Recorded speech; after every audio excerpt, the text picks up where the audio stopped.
Hello everyone, welcome to the Wellbeing Desk, where we are going to tackle the big topics in staff wellbeing to really address the elephant in the staff room where employee wellbeing matters. And why is it that the people shaping the next generation are often the ones feeling and facing immense pressure within the workplace? So we're going to delve into some evidence-based research and we're going to discuss what we need to do as employers, leaders and managers to really support our staff within the workplace. Before we delve into that research, it's probably best to share some of my earlier research, which actually looked at the correlation between physical, mental and social well-being and students' academic attainment. So this has really shaped the narrative around if we do prioritise wellbeing interventions, which we all know around physical activity, social wellbeing, that sense of belonging and supporting individuals' mental well-being through personal development plans and one-to-ones and mentoring, we can really see a shift within performance and success. And so this was very much related at the University of Chester, really working with students and understanding that those that are part of sports and societies, how did it actually impact on their academic attainment, which is what education wants, so that success measures are all in place. And if we are to filter this into the workplace, then we can kind of shape it around the narrative of performance, productivity and success in work. So why not prioritise wellbeing interventions for our staff and students, of course. So that early research led me on to working within the UK government legal department to really look at the perceptions of employers, leaders, SLT and employee health and wellbeing interventions. So that essentially is looking at, well, from the employer's perspective, they might have policies in place, they might feel that they're delivering a lot of wellbeing interventions and practical ways of making sure that we are healthy. But then is that individual actually receiving that? Are they able to participate, to contribute in any way? Do they feel that it's embedded within the culture? And that was a really interesting piece of research, which I will share some of the data and the findings. And then that will lead me on nicely to share some actual practical activities that you could perhaps take on for your own companies, your organisations.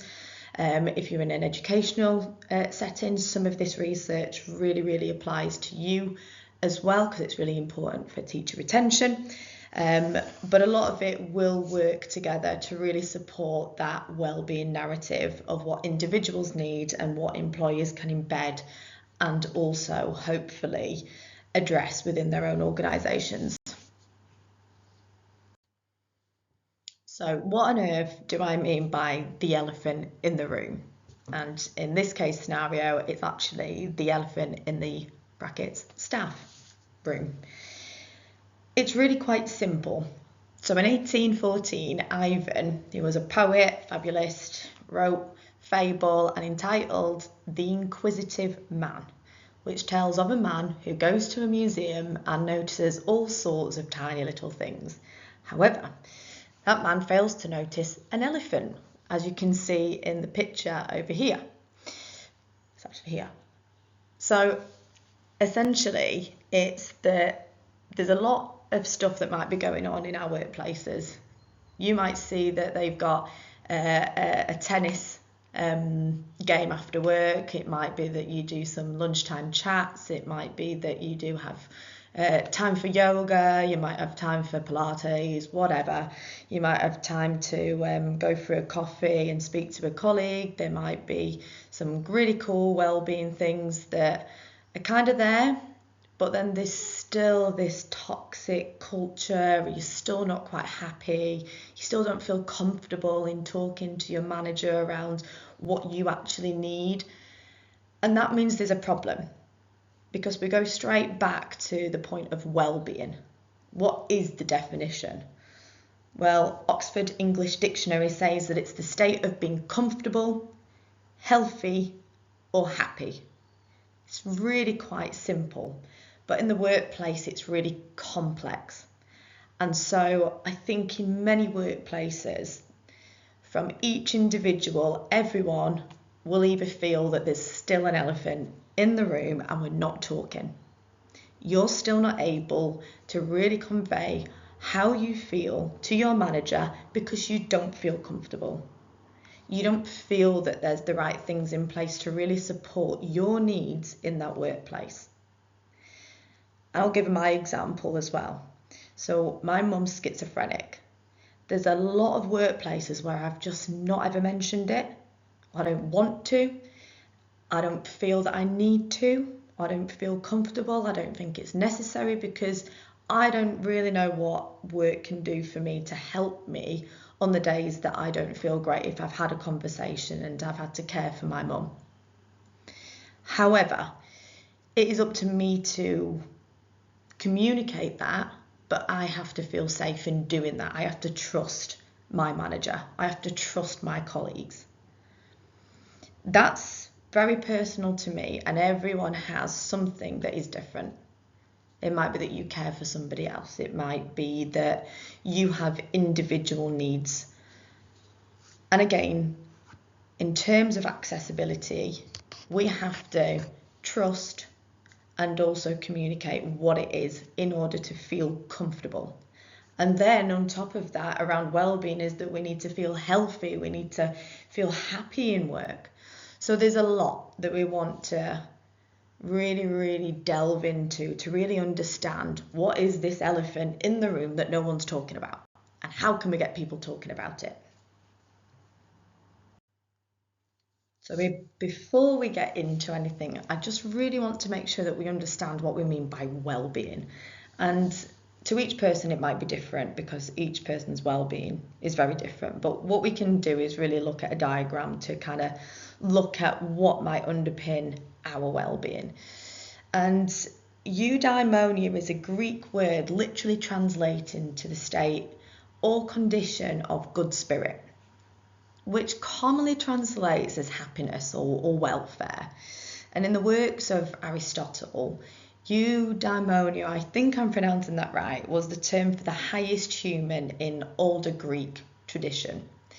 And so that means that level of meaning and personal growth to really understand you as an individual and what you are aiming to do. So it's that self-actualization of I am a manager in work, or you might be a teacher that really knows everything about why you are in that role and what it means to you. It's that expressiveness of how you can feel at one with yourself. And that ultimately comes down to that purpose, what drives you. And ultimately, once you have that growth within you, it is part of your well-being. It's part of the fact that you are achieving and you've come to that self-actualization. Hedonic happiness is achieved through experiences of pleasure and enjoyment. And while eudaimonic happiness is achieved through experience of meaning and purpose, it ultimately means how can you bring all of that together to really feel at one with your life, to feel that you've got that comfort and pleasure, which combines with that meaningful purpose. And that means that you are then satisfied. So if you are in a role at the moment that doesn't bring you that, I would always say go and look for something else and try and find something that does give you that comfort, relaxation, the pleasure of then coming into work. And then also something that gives you a sense of purpose, that meaningful joy that brings you happiness. Okay, that's really important to understand in yourself, and that means that you need to be self-aware. That means that you wouldn't accept anything unless you are achieving all of these things, and the combination then is your well-being. What defines the meaning, the purpose? What is it that defines your happiness, the pleasure that you receive when you're working? And that means the environment, the working conditions as well. That's why it's really important that employers that are listening to this just take action. Make sure that every individual feels comfortable within their workplace. And that ultimately comes by listening, really understanding what somebody's purpose is and what makes them feel comfortable so that they can trust you.